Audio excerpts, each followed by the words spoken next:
here we are in what was the concourse leading to the front door, and you have a game on Sunday.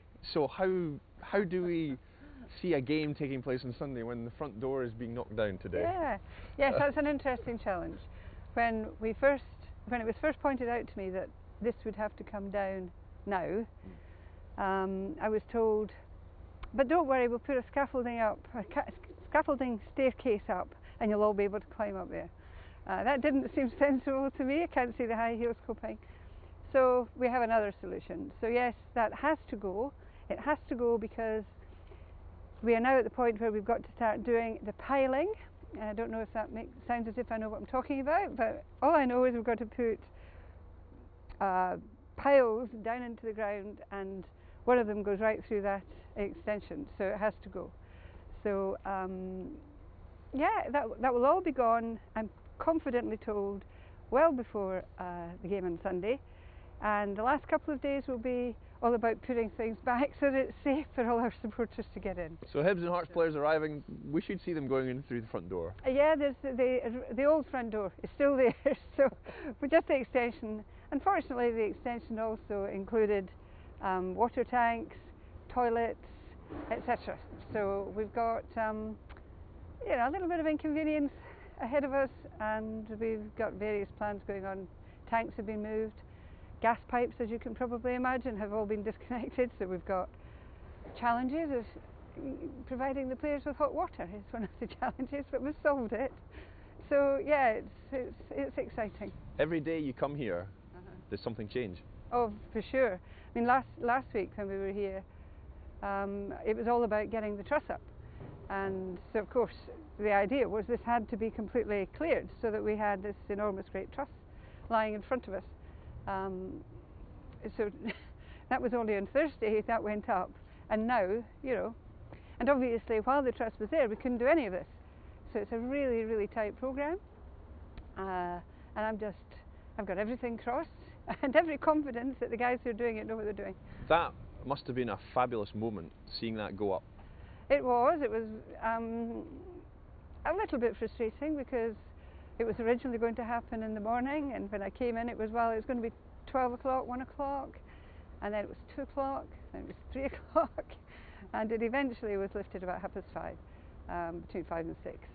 But it was fantastic, and a lot of the staff were here, a lot of the supporters were here, and it was a very emotional moment for many of them. Yeah, some of them sat in the Wheatfield stand and saw the thing rising above. Others were out here. We did a little bit of both, so it was terrific. Yeah. Have you worked out where your new office is going to be yet? Can you point it out to us? Yeah, I probably can. It will be round about behind where you're standing, I think. Because don't forget, in that mound of just rubble. A bit further over. Because of course this is all going to be the seating and the changing rooms and so on underneath here.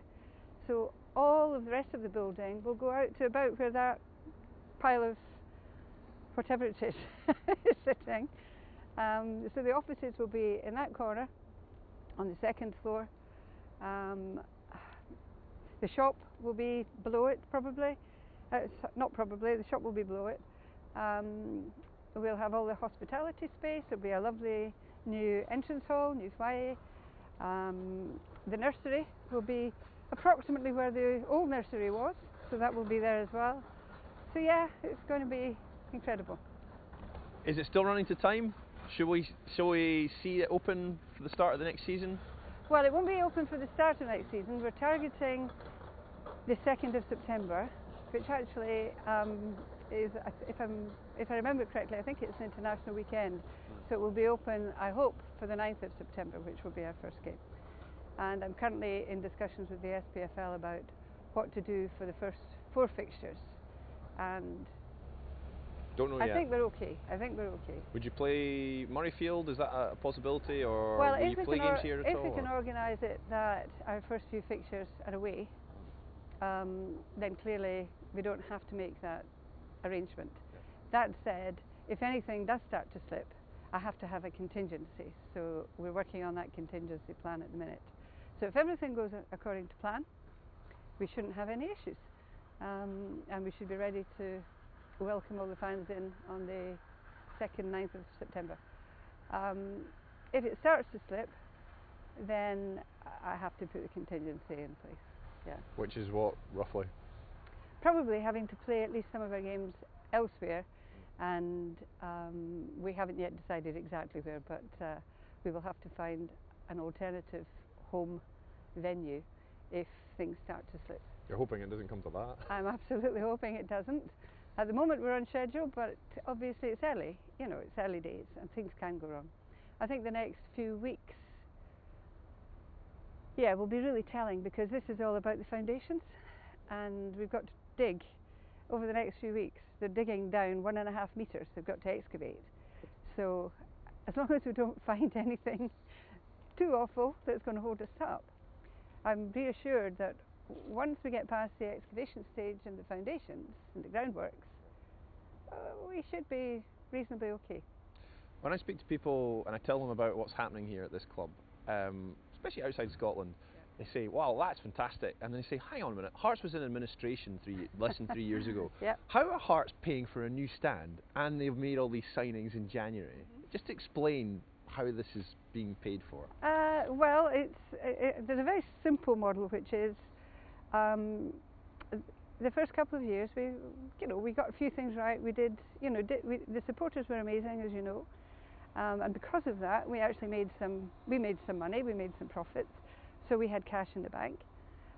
We have some incredible benefactors who are absolutely unbelievably generous, and they have put a number of millions into the project. We have worked with the Foundation of Hearts. As you know, they contribute to the club every month, and we did have a plan that said the money that came in over the next 2 to 3 years would effectively pay me back, and what we've done is put that on hold and said, no, let's not do that. Instead, let's put the money into the stand.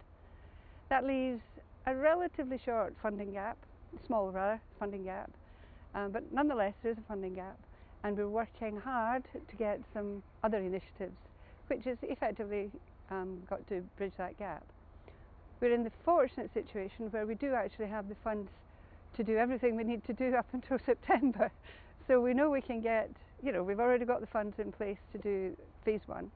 Phase 2 is the fit out of some of the hospitality suites, my office, for example. So we have to raise funds to do that, but we have some time. We're not homeless. If I have to stay around the corner in the underneath the wheat field for a bit longer, then that's fine. So yes, we've got a bit of a funding gap we have to fill, and we're working on plans for doing that. How would is that going to be easy? Because Scottish football's not flush with money as it is. No, it's not, and there's only so many times you can go back to supporters and say, please help us. But that said, I can't tell you the number of supporters who've come to me and said, Anne, will we be able to buy debentures? Will we be able to buy lifetime memberships? Will we be able to do this, that and the other? So as long as we can put together a sensible set of options, I'm absolutely convinced the supporters will continue to support us. You, when you came in and helped drag this club off its knees, you said obviously there was a time frame for how long you wanted to be involved. Yeah. With all that's happening and the fact that, as you said, the Foundation of Hearts are you've kind of put your repayment on ice. Are you going to be here longer than you perhaps intended? Well, when I first got involved, it was always, well, it would be 3 to 5 years depending. I think I'm now saying, well, it's certainly going to be 5 years, and then how long beyond that will be depending. I would not want to not be here over the next couple of years, because we've got so much to do. Certainly the next year, to see this new stand take shape. Absolutely, I want to, and I feel I need to be there. So I'll be here at least for another couple of years, and then we'll see what happens after that. You've got the bug? I have absolutely got the bug, yes. It's not just football, it's also construction, and it's running a business, so it's got everything, I know you love football administration as well. Yes, absolutely.